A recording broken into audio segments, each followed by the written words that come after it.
Chers téléspectateurs, bonsoir, vous êtes déjà en ligne? Je suis Patrice Talon. Le président de la République. Tout à fait. Enchanté, président de la Est-ce que vous République. me permettez d'intervenir dans votre émission? Nous sommes très heureux. Et nous permettons cela, monsieur le président. Bon.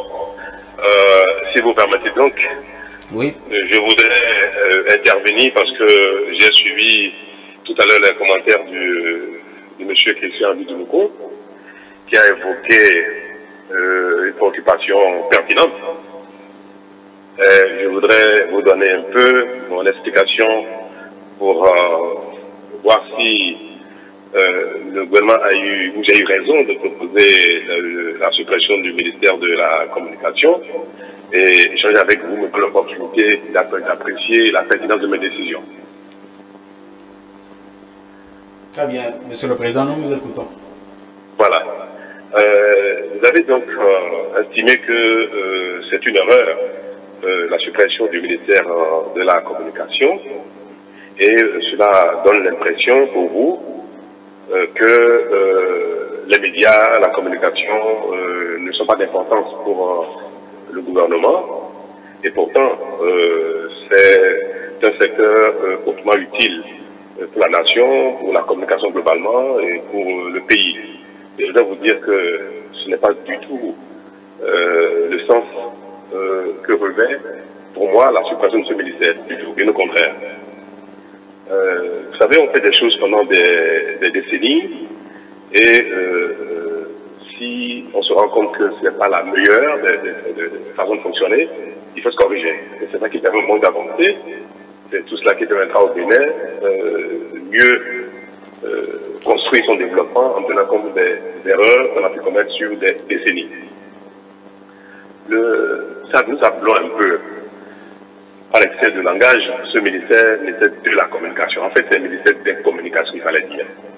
Parce que le rôle de ce ministère, qui est un sectoriel donc, dans le gouvernement, le secteur des communications,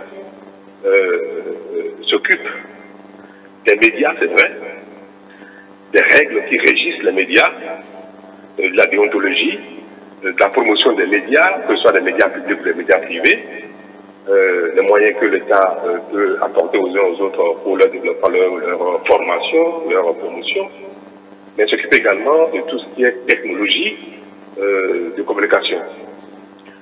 Les outils, les mécanismes, les équipements de communication qui servent aussi bien aux médias publics que les médias privés. Donc en principe, ce secteur, ce ministère qui a ces prérogatives-là devrait travailler pour l'ensemble des médias publics et privés, y compris les outils qu'utilisent donc ces médias pour leur métier, leur mission. Et si c'est le cas, est-ce que vous ne pensez pas que ce n'est pas normal qu'un tel ministère joue également le rôle de porte-parole du gouvernement? Théoriquement, c'est incompatible. Parce que un monsieur ministre des Communications, qui devait être neutre, qui a vocation à accompagner les médias privés et publics, de les organiser, de veiller au respect des règles, des lois, de la déontologie, d'investir pour les uns et les autres, d'investir pour les équipements, pour toutes les technologies nécessaires à la diffusion de l'information. Si ce même monsieur est en même temps chargé de la communication gouvernementale, c'est-à-dire porte-parole du gouvernement, donc chargé de la propagande du gouvernement, ce serait porter deux casquettes à la même personne, alors que les deux casquettes ne sont pas toujours compatibles. Et c'est pour ça que, en principe, on ne devrait jamais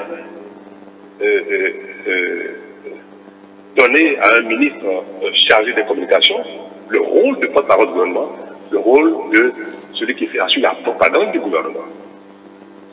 Il était temps de corriger cela, mais toute chose se fait dans le timing convenable qu'on sort.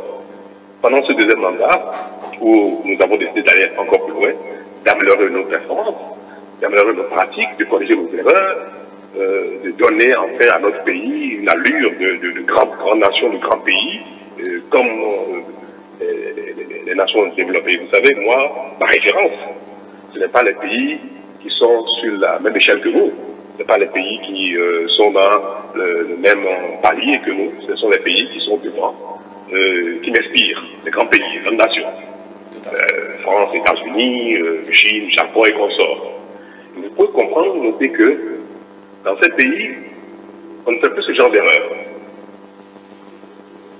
Donc, avoir quelqu'un en charge de la communication gouvernementale, la communication de la présidence, porte-parole du gouvernement, chargé donc de la propagande, il faut le dire, j'ai plus ce mot extrait, vous voyez bien à quoi sert un porte-parole du gouvernement. Il a la propagande. Donc, que cette fonction de propagande du gouvernement ne se mélange pas avec une fonction régalienne qui devrait être neutre. C'est ça, là, le paradoxe ou bien la complexité de l'action gouvernementale. Il faut travailler pour l'ensemble des concitoyens, il faut travailler pour tout le monde, et il faut en même temps travailler pour soi-même, c'est-à-dire son régime, alors que le pays appartient aussi bien au régime en place, à l'opposition, aux contradicteurs, et il faut se garder à ne pas à laisser certaines fonctions s'exercer conformément à cette complexité de la République. Et c'est bien pour ça que j'ai trouvé qu'il était temps qu'on confie la mission de porte-parole du gouvernement à quelqu'un qui n'a pas en charge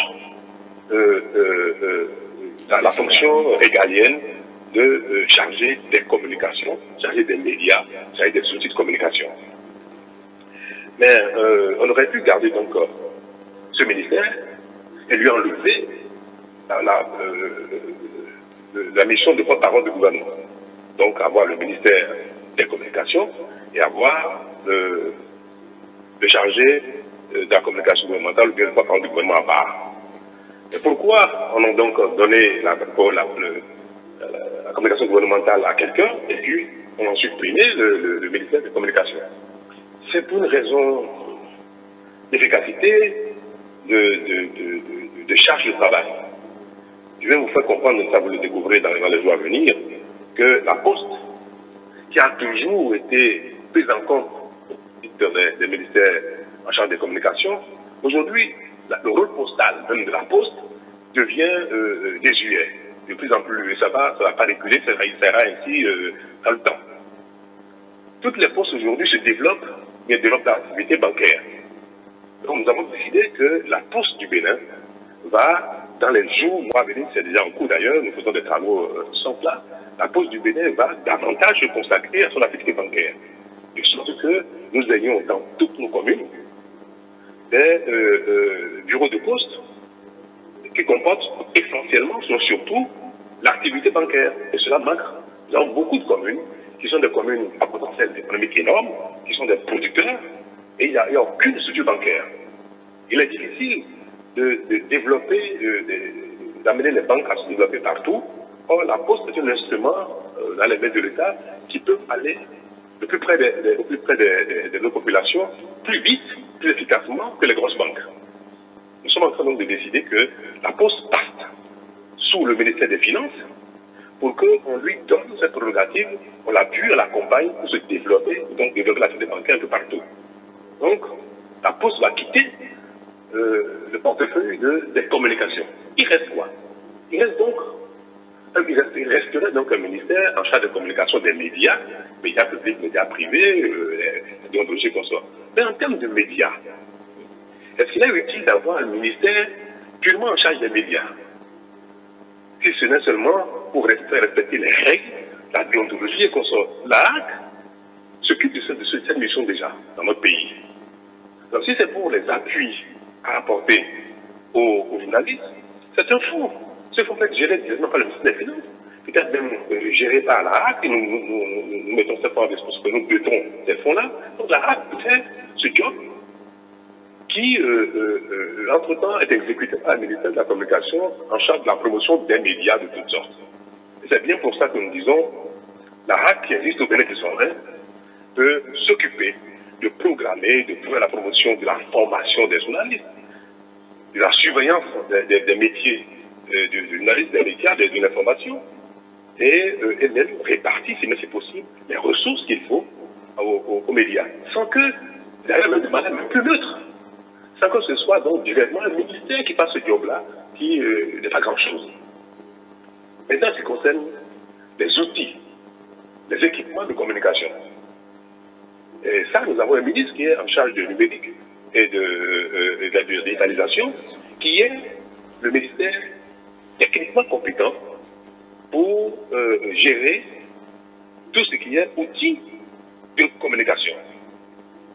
Donc, nous avons réparti les rôles de manière à rendre plus efficace l'action gouvernementale au service à la fois des médias, des outils de communication, de la poste et consorts. Voilà donc, globalement, je vais essayer de me résumer, j'ai assez long, ce qui sous-tend cette stratégie de répartition des missions dans des ministères, entre la RAC, le ministère du numérique, et puis le porte-parole du gouvernement qui, en fin de compte, va sortir dans ce rôle de propagande, un rôle qui n'est pas neutre, sans que celui-ci soit amené à porter de casquettes.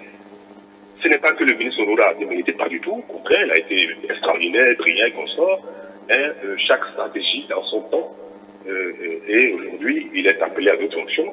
Vous constaterez bientôt que ses talents et son adhésion à l'action gouvernementale s'inscrira dans d'autres charges. Voilà ce que je voulais vous dire. Très bien. Merci beaucoup. Excellence, Monsieur le Président de la République, nous sommes très honorés par votre réaction d'ailleurs. C'est la preuve que vous êtes à l'écoute, bien évidemment, de vos concitoyens et vous suivez tout ce qui se passe sur nos médias. Nous sommes vraiment très honorés. Je suis de suivre, je pense que je fais la note, je suis. Très bien. Merci beaucoup. Merci, bonne soirée. Et très bonne soirée à vous. Bonsoir à tout le monde sur le plateau. Bonsoir à tout le monde sur le plateau.